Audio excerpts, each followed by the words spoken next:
In this video we are going to review the combination of two cameras, the Ricoh GRIIIx for photography and the Sony ZV-E10 for video work. And we're going to find out if this is the perfect combination for documentary work, for traveling and for telling stories. It could be something simple, like a story about yourself going out to somewhere you want to take photos. That's what I'm trying to do right now. I'm near the Surf Plus, we call it. It's a nice little body of water near Gouda, the city where I live.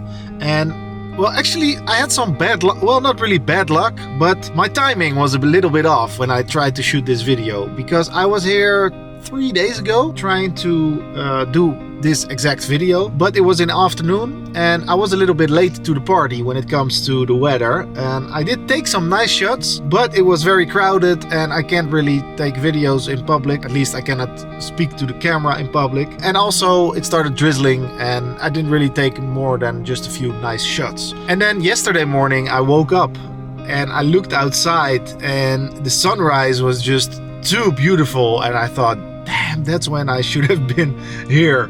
But I wasn't, I was at home. So my timing was a little bit off, but I'm here yet again. It was raining this morning, but now it seems dry. It is overcasted. There's a big cloud in front of me. But we'll see what the sunrise is doing. I did bring my drone as well for aesthetic purposes. So I'm going to try and make a nice video using the Sony ZV-E10 and shoot some nice photos using the Ricoh GRIIIx. And while we are doing that, let's talk about why this combination of cameras could be just perfect for you.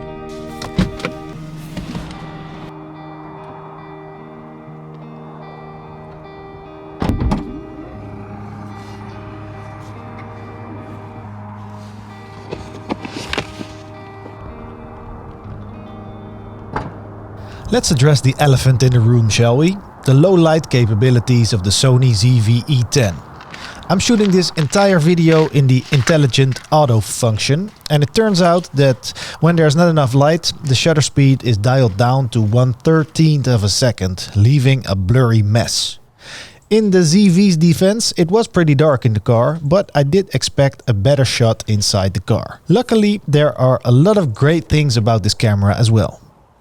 When it comes to the ZV-E10, the audio functions are pretty solid. It has a pretty big built-in microphone, which you can hear right now, but it also has a mic input, so you can put on an external mic, or you can use something like the Rode Wireless Go, which you will see me using later in the video. But it's not all good. There are some downsides to this camera. The first thing I don't like is that it has this flimsy lens hood, which obviously you are going to lose, leaving the lens well exposed. The kit lens, that is. That's something I think they should have designed a little bit better. But of course it is a camera with interchangeable lenses, so maybe if you buy another lens you don't have this problem. Another thing I don't really like is the 16-50 lens. When vlogging, you can see me right now, it should have been just a little bit wider, but even though I have long arms, it just feels a little bit cropped in. Maybe again it is the kit lens, but when we are talking about money, of course you can buy a more expensive, better piece of glass with a wider field of view, but we are talking now about the ZV-E10 with the kit lens, and those are two things I don't really like about the lens. Autofocus and the sharpness and the way the intelligent auto functions, well,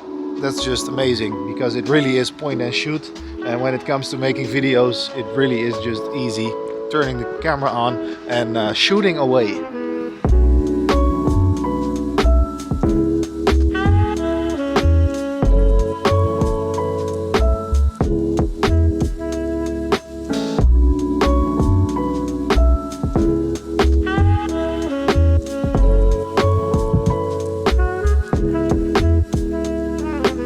Now you might think to yourself, why did I choose the combination with the Ricoh GRIIIx instead of the Ricoh GR3? Because especially for landscape photography, a 28mm should be a little bit more applicable than a 40mm. But I did that on purpose because lately I've been shooting a lot with the Ricoh GR3X and I really like it.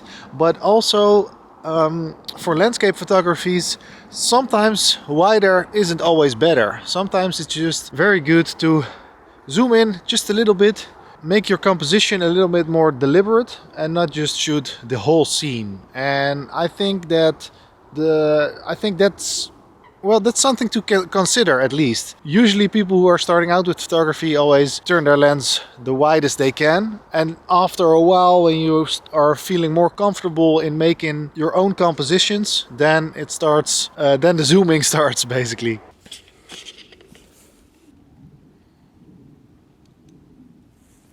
Should I bracket this shot? I think I should bracket this shot.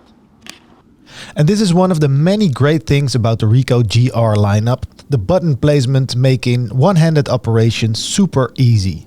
I could bracket using the bracketing function, but it's also quick and easy to let the GR meter for the highlights and for the foreground and merge those shots in Lightroom. Easy, quick, you can't go wrong. Unfortunately, it's not much of a sunrise. When I got out of the... Well, you see some color in the sky now. No, Niels, we don't. When I got out of the car, I didn't take my drone at first hand because it was raining still a little bit. But now it's getting more quiet and drier. So I'm going to get the drone out and get some quick aerial shots.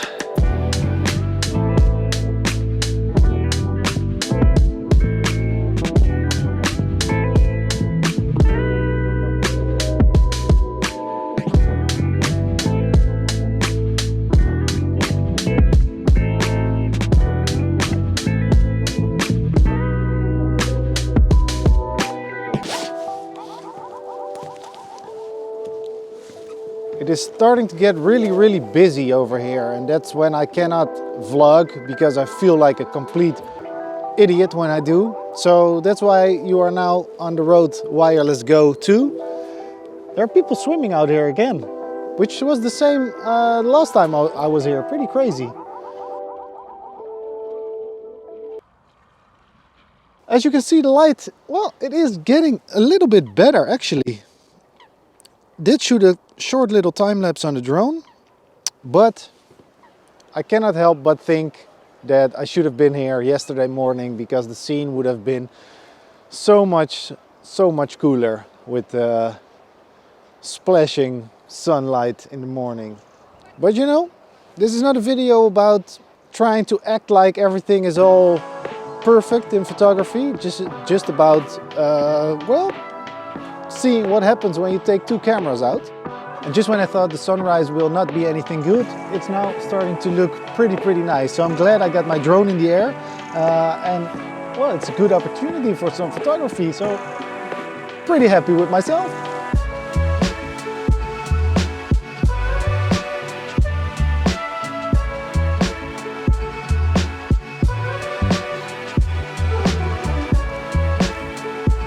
And just like that, it's starting to rain. So I think it's time to head back to the car.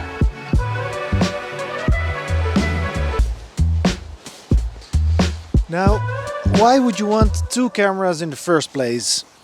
Well, in my opinion, it is very nice to have a dedicated camera for photography and to have a dedicated camera for your film shots. Of course, there are cameras that can do both very good. Let me adjust my mic for the wind. Such as a Sony A7 or something. But in my opinion, it's not very easy to just change to your video shots, all your settings, and then go back to photography.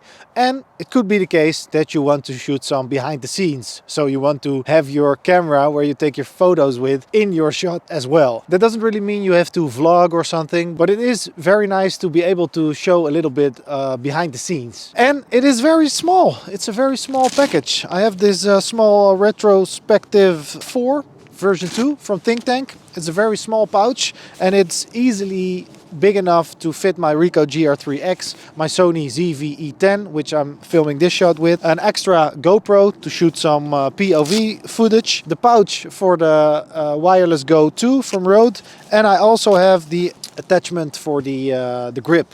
for the Sony camera, so you can put it down everywhere and hold it out. So that's why I think 2 cameras could be a nice consideration. And also, if you want to upgrade one or the other, then you have the possibility. You do not just have to upgrade the entire system. If you want to shoot some other type of video stuff and you need another video camera, you can upgrade that. And the Ricoh GRIIIx will be a good camera for the next couple of years. But once you do decide you want to invest in a new photo camera, then you can just keep the ZV-E10 or something like that. Now, this is the combination I think is very nice, but I am interested to hear what your dream combination could be. So let me know in the comments. Oh, and also my previous video, I have done a print giveaway. I'm giving away a one-of-a-kind unique print of a photo I made. So if you're interested in that, well, take a look at my last video, subscribe to my YouTube channel and drop a comment, then it could be yours. I think it's time to head home. Every time I'm making these videos, I'm already editing them in my head. So when I'm filming, I'm thinking about what segment should come next and what it is I want to tell you. So I was thinking just a while back that the next thing should have been me telling you that done is better than perfect and that you can always have your way, and that the weather wasn't really good enough to shoot a video today, but I was going to make it anyway. But then all of a sudden the sun came through and the light got pretty nice, and we did actually came up with a couple of nice shots. And that's when I put my drone in the air, and that's when things took a turn for the better in this video. So that was pretty awesome. I'm very happy with the results, and I'm pretty pumped I'm putting out another video this week. So things are looking good on the Niels Kemp Creative YouTube channel. If you could pick 2 cameras, one for photography and one for video, which ones would it be? Let me know, because I will try to make a video about those cameras as well. My friends at Colorwood provided the Sony ZV-E10, so thank you Colorwood. It really is a blessing to have you guys behind me, supporting me with all the cool gear to make these videos. We have a lot of cool stuff coming up, so if you are interested, be sure to subscribe to my YouTube channel. It really means a lot to me to see you guys sticking around for more videos, liking and commenting on each and every one of them. Maybe to you subscribing is not really a big deal, but for me it really is a big gesture, so thank you. In this video I've tried to show you that it doesn't really take that much to create a nice little video. Some editing, some storytelling and a nice little video camera that really doesn't cost that much if you compare it to the competition. Don't let people tell you that you need all the gear in the world. Just go out, be creative and have fun. Thank you for watching, and I'll see you next week. Peace.